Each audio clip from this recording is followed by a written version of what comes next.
Good morning and welcome to this meeting today. Glad that Jason is joining us now, and we're looking forward to a wonderful presentation. He's become a regular presenter to our organization on a yearly basis, so we're excited to listen to his presentation, Jason. Well, that's really all I want to say. We really treasure your involvement in our organization, and as you know, we have 42 meetings a year, every Wednesday, with a few months interruption in the summer, and we have all kinds of topics. All deal and rotate around Apple, the Apple ecosystem, and today I don't know exactly what you're going to report, but I think it's going to be very exciting to get your perspective on what Apple is doing, where they are, where they're going, and so forth. So this would be a really exciting presentation for our entire membership who's present here today.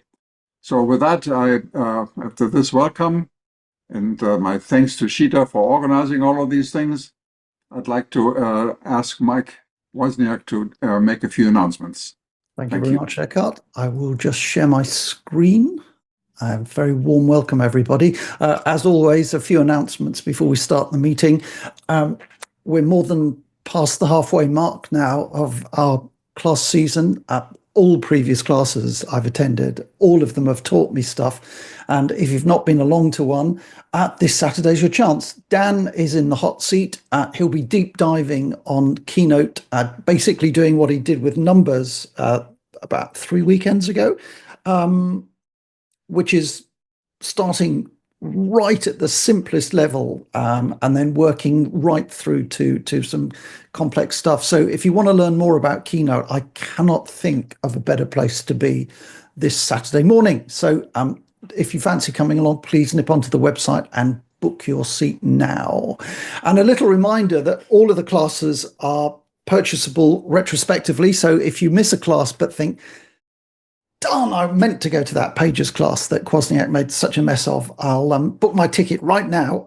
Please do, because we'd love to see you, even if we don't see you.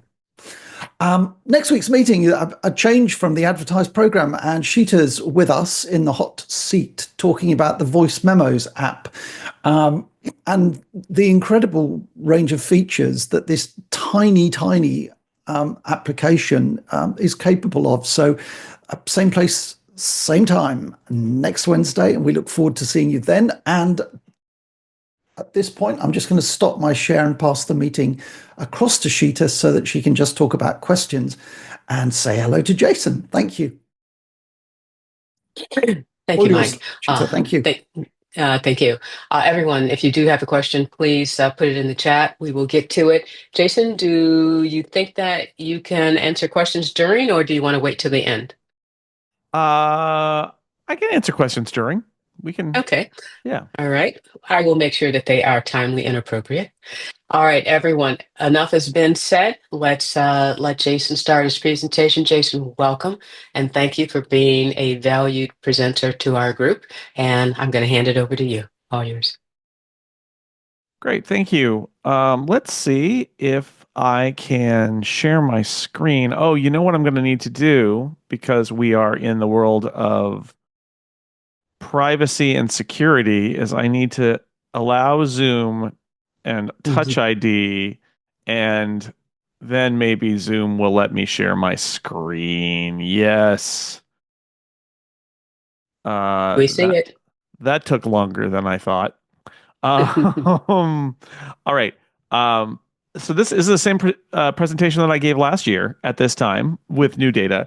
It's about the 6 colors Apple report card. And just as an introduction, this is a thing I do every year where I ask a bunch of people, and I ended up this year with 59 people. These are writers and podcasters, but also developers and other people in the community who spend a lot of time thinking about and observing Apple and asking them about Apple in the last year. And I think it's instructive to basically to get the feeling in the community. The vibe in the room is something that I keep saying about like how people are feeling about what Apple is doing and what's good and what's bad, what's successful and what's unsuccessful.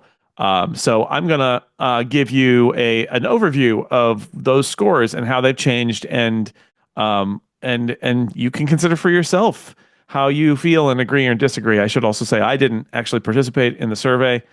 This is not a survey of my opinions. This is a survey of nearly 60 people who I think, when you average it out and when you look at the numbers, that gives you interesting things. Again, interesting thoughts. Everybody can have their own opinion, but what are the trends and what is the general feeling about how Apple is performing in various areas? So we'll start at the beginning. This is a report card, so I have given you some grades as well as the scores. I built my own grading curve here.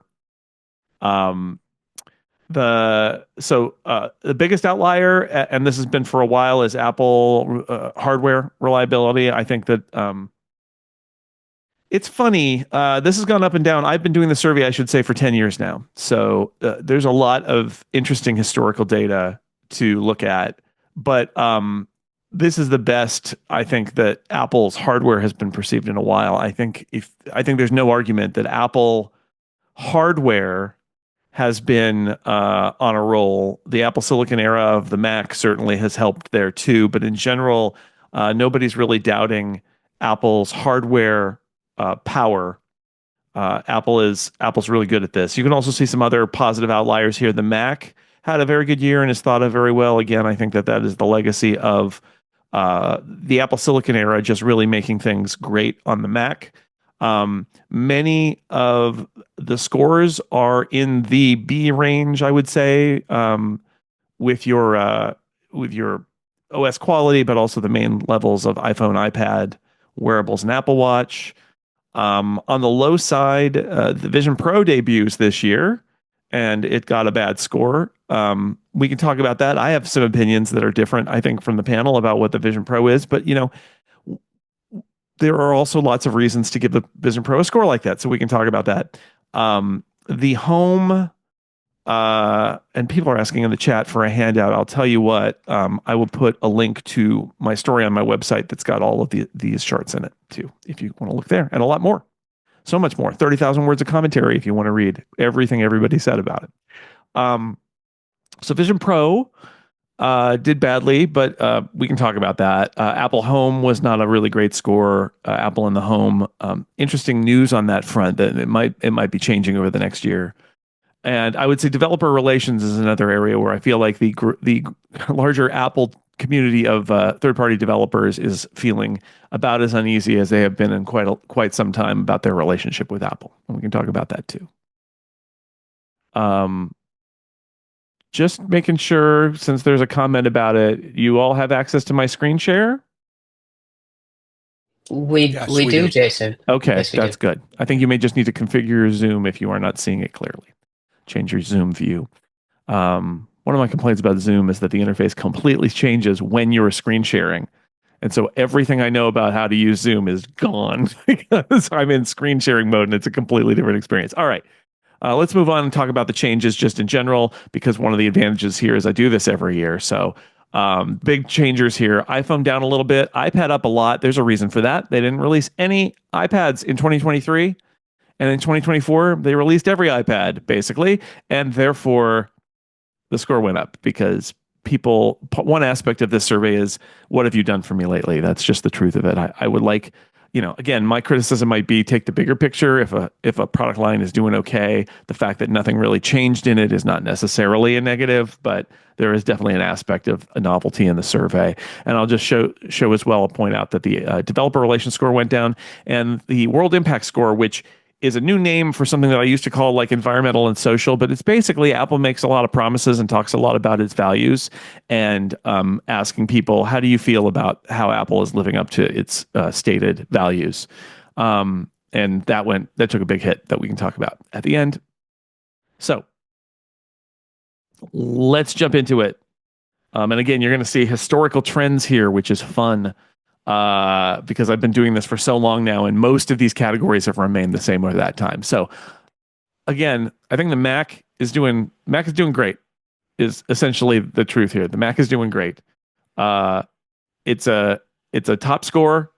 It is not coming off the peak of 2020, which, if you remember, there was the huge turnover on the Mac with Apple Silicon coming out and a bunch of new designs.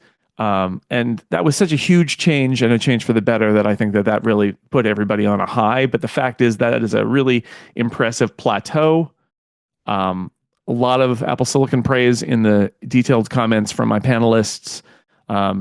People praised the M4 chip. They praised the redesigned Mac Mini. That was last year.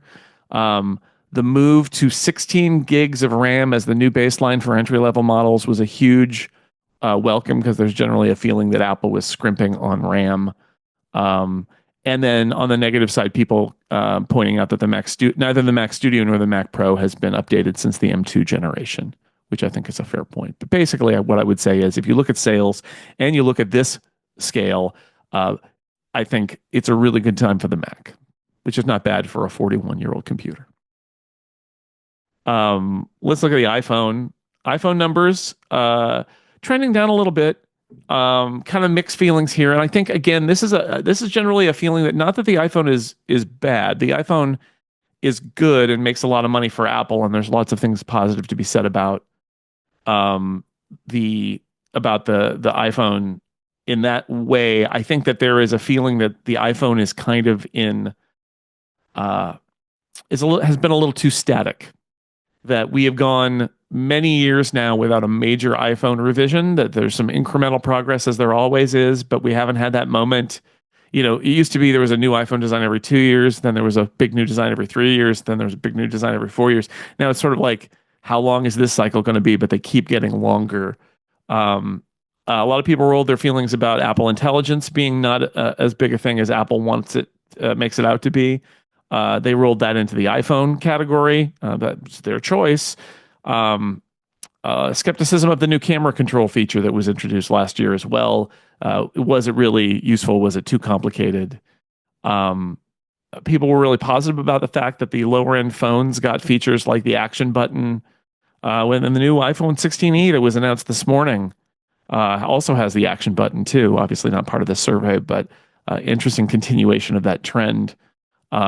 The bringing the 5x zoom to the smaller iPhone Pro was a big positive. And some general grumpiness about software. I think mostly driven by Apple Intelligence, but still, I would say people pretty positive about the iPhone. I'm going to move on these. I mean, if you've got comments, stop me. But I'm going to move fairly quickly through this, and then that should hopefully let us have a lot of time at the end for people to ask specific questions about whatever.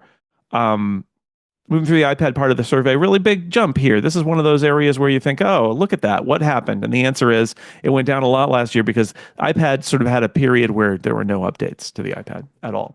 And the good news is, in 2024, there were a lot of updates, and there were major updates. The M4 iPad Pro, that was actually the debut of the M4 chip, and it debuted in an iPad, which is kind of impressive. That's that super thin iPad Pro with the OLED display. It's a very impressive product. So people were really happy about that. They're happy that the iPad Air is a more affordable iPad that basically feels like an iPad Pro of a few years ago, and some grumpiness about iPad OS not really living up to the power that the M4 chip and the M2 chip offer. But a good score for the iPad. All right, we're going to do 3 categories at once now, because this is my wearables category, which I have also rolled Apple Watch and newly Vision Pro into. Apple Watch and wearables in general did fine. I think there's some perception, and you can see it in the scores going down a little bit, that the Apple Watch is a little boring. There was no Apple Watch Ultra update. I actually really